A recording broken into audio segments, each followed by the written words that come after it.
Hello, Thunderdome, guys.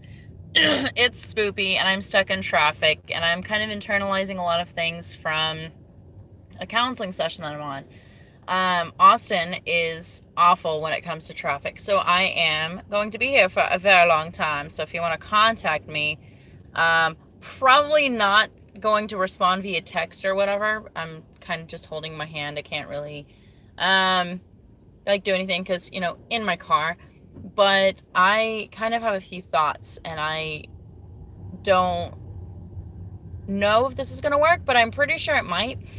So the way that I work and the way that I retain information is I like to teach. So if I'm learning a new concept, I like to teach that new concept. So because I have been terrified for the past year and a half about everything, I did the hardest decision I've ever done, and not decision, but the hardest thing I've ever done is I asked for help.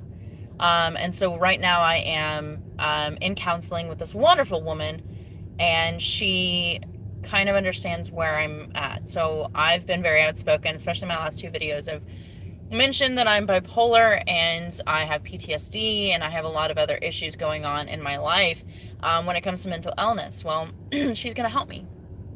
And the way that I retain information is by teaching it. So that's what I'm going to do for you guys, if that's okay with you. So today, me and her talked about bipolar and how, yes, it is mostly like chemical imbalances in the brain. But we also talked about PTSD and how that's not a chemical imbalance in the brain. That's actually something that has happened to you. So she was saying that PTSD, which is what we think of as post-traumatic stress disorder.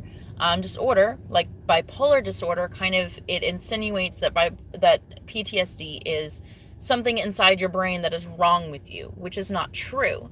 She was saying that PTSS is actually more of an accurate term, post-traumatic stress syndrome. And because of that, she was basically letting me know, like, hey, PTSD is not something to be ashamed of. Neither is bipolar disorder or depression or anxiety or anything like that. But it kind of helps when you understand that it's not something wrong with your brain. That PTSD is not something wrong with your brain. But so counselors. Sorry, words are hard for me right now. So my counselor, is a wonderful woman. She and I have a lot of the same views when it comes to like politics and religion and stuff like that. So I don't have to worry about hiding any aspect of my life, which is great. That's a wonderful aspect to have in a counselor. I can tell her a lot of aspects of my life that I wouldn't be able to tell my own family, just because, not that I don't get along with my family, which is completely not true. My family is wonderful. But sometimes people, like your family, sometimes just doesn't understand you. They don't understand who you are and what you are about. So she is this wonderful human being. Counselors are very used to the idea that people are scared to ask for help. They are very familiar with that aspect. They're very familiar with that. And so when I told her, I was like, look, I've been looking for help, but I didn't know where to ask. And she was like, you literally took the hardest step.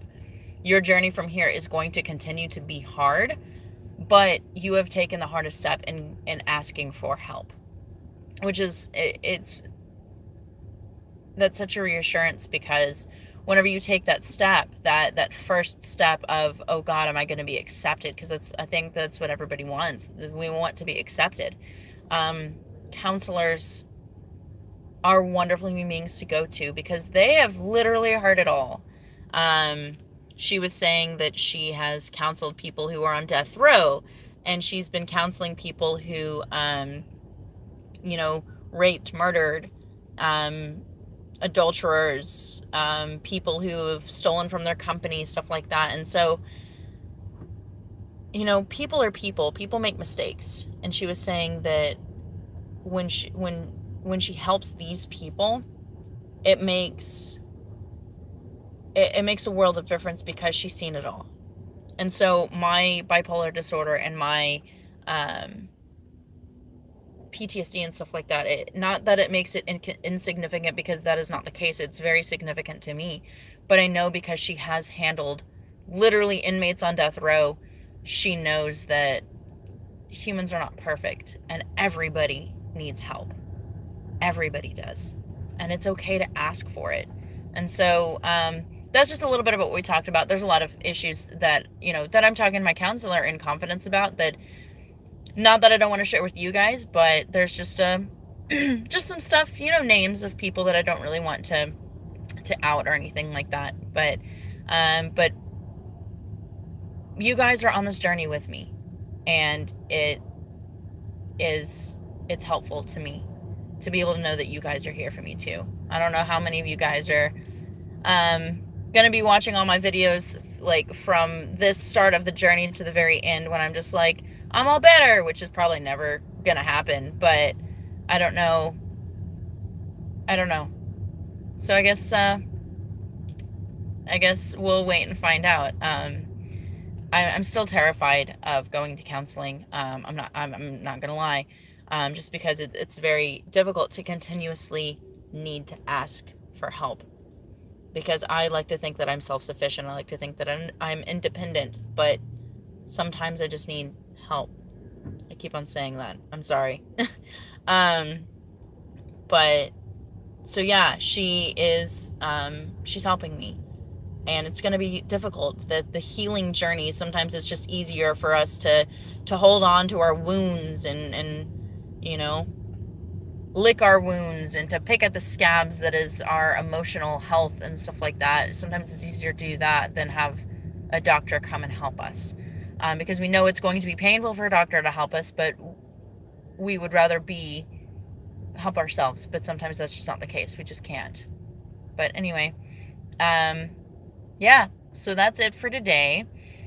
If you guys want me to talk about a specific subject, like addiction or depression specifically, or anxiety specifically, or PTSD specifically, or the loss of a loved one, or anything like that when it relates to mental illness, let me know and I'll discuss it, because I am open to everything. I can be completely honest about my own life, and then I can use examples and things that I've learned in counseling as well. And if I don't know the answer to how to combat a specific problem, I will ask. That way, if you need help with a specific question, you've got me here too. But yeah, anyway, guys, let me know about what you want to hear and what you want me to talk about, because this is not just going to be me vlogging. It's going to be me vlogging for you guys. This is cathartic for me, but it should also be cathartic for you. But yeah, I think that's all I have tonight. But if you want to hear a specific subject, I'm even open to talking about like sexual assault and that kind of thing and how to handle it. Again, I'm not a trained professional, obviously. I'm going to counseling for that, but I do want to give you guys a voice as well as myself. But anyway, I'm still stuck in traffic, and I'm going to start yelling cuss words, which will make this video not safe for work. But anyway, I will see you guys later, and let me know. See you guys.